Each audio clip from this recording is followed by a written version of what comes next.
Bonjour à tous et bienvenue.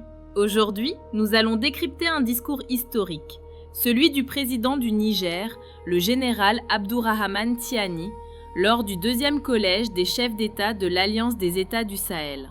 Un discours puissant qui redessine l'avenir de la région. Accrochez-vous, nous allons analyser ensemble les moments les plus forts.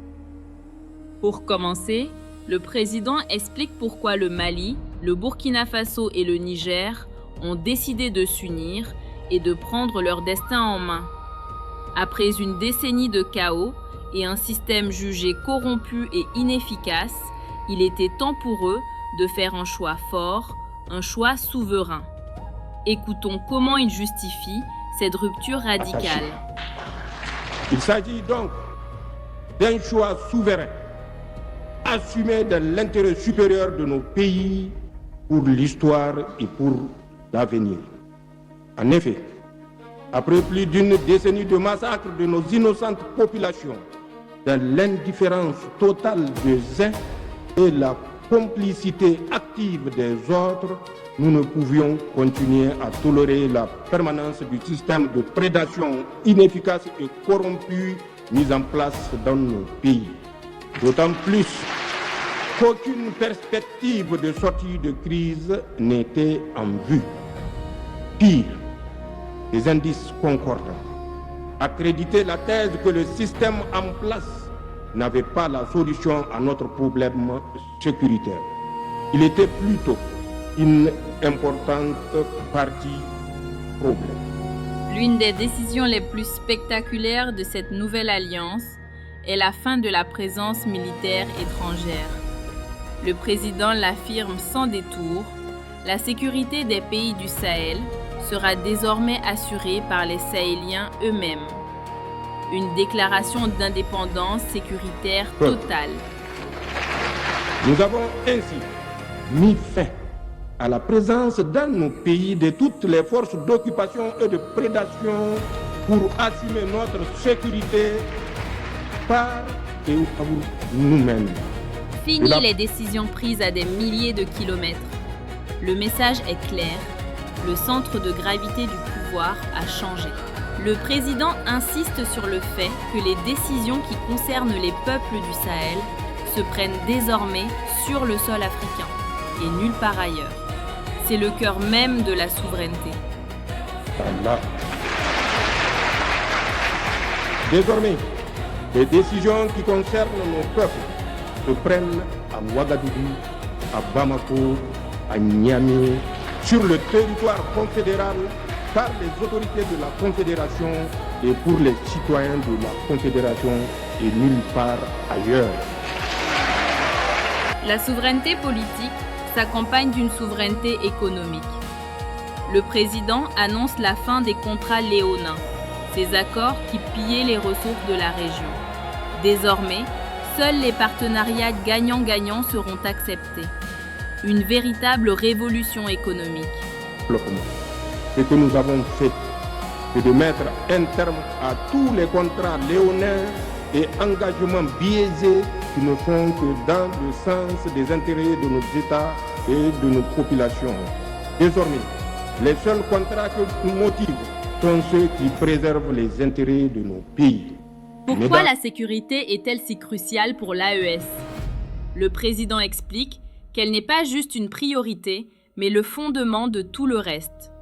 Citant le grand intellectuel Cheikh Anta Diop, il affirme que sans sécurité, il ne peut y avoir de développement. Une vision qui change tout. Peuple, mesdames et messieurs, au Sahel, nous avons fait de la sécurité un choix stratégique prioritaire contre tout autre dictat politique étranger incompatible avec nos valeurs socio-culturelles. Il y va de l'existence même de nos pays en tant que nation, car la crise sécuritaire qui sévit chez nous constitue une menace existentielle. Comme l'a dit si bien Cheikh Anta Diop, la sécurité précède développement. Au Sahel, il n'est pas exagéré de dire que la sécurité précède tout. Je dis bien tout. Mais alors, cette alliance, Est-ce que ça marche? En seulement 17 mois, le président Tiani dresse un bilan impressionnant. Forces militaires unifiées, diplomatie commune et même une banque d'investissement. Loin d'être un projet lointain, l'AES obtient déjà des résultats concrets.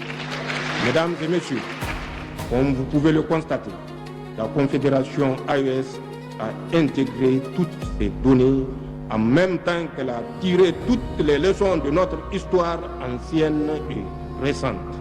Et d'ailleurs, la raison pour laquelle nous avons créé cette confédération qui suscite tous les espoirs et qui nous donne entière satisfaction pour avoir réalisé des progrès tangibles. En effet, en 17 mois d'existence, la Confédération AES a réalisé des progrès indéniables au niveau de ces trois piliers fondamentaux. Il s'agit d'abord de la force unifiée de la Confédération sous le commandement d'un état-major intégré relativement au pilier défense. J'aimerais à ce niveau rendre un vibrant hommage à toutes nos forces de défense et de sécurité du Burkina Faso, du Mali et du Niger, tout en ayant une pensée pieuse pour tous nos martyrs civils et militaires, en souhaitant prompt rétablissement à nos blessés. Il s'agit ensuite de la coordination de notre diplomatie qui parle désormais d'une seule voix. Il s'agit enfin de la création de la grande banque d'investissement de la Confédération relativement au pilier développement. Le message de l'AES dépasse les frontières du Sahel. Le président lance un appel vibrant à ses voisins africains, les invitant à rejoindre cette dynamique d'unité plutôt que de servir des intérêts étrangers. Un appel puissant pour une coopération sécuritaire à l'échelle du continent. Plus haut, mesdames et messieurs, la souveraineté à laquelle aspirent les peuples de l'AES est loin d'être un slogan. C'est un sacerdoce, un engagement quotidien qui se traduit par des actes concrets au niveau de tous les pans de la vie nationale. Elle répond à une vision stratégique clairement exprimée à travers le processus de refondation en cours dans l'ensemble de la Confédération. Le combat que mène l'AES est un combat pour la renaissance africaine. Il porte en lui les germes d'une Afrique libre et souveraine dont l'AES est l'embryon. Par ailleurs, il faut se rendre à l'évidence que l'AES constitue un rempart, une digue contre l'expansion du terrorisme sur le continent. Au lieu de prendre en compte cette évidence absolue, certains pays voisins de l'AES s'obstinent naïvement à servir de base arrière aux opérations de déstabilisation orchestrées par des puissances étrangères. Il est temps que ces États se ravissent et prennent conscience que leur statut réside plutôt dans l'unité africaine, dans une franche coopération sécuritaire sous-régionale et régionale, et non dans la satisfaction d'intérêts étrangers au détriment de ceux de leur propre peuple. Pour conclure, le président ne parle pas seulement du présent, mais aussi de l'avenir. Cette souveraineté retrouvée est présentée comme le plus grand héritage que cette génération puisse laisser aux suivantes.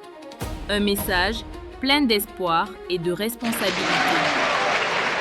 C'est le plus grand héritage que nous puissions léguer aux générations futures et que nous devrons tous garder jalousement.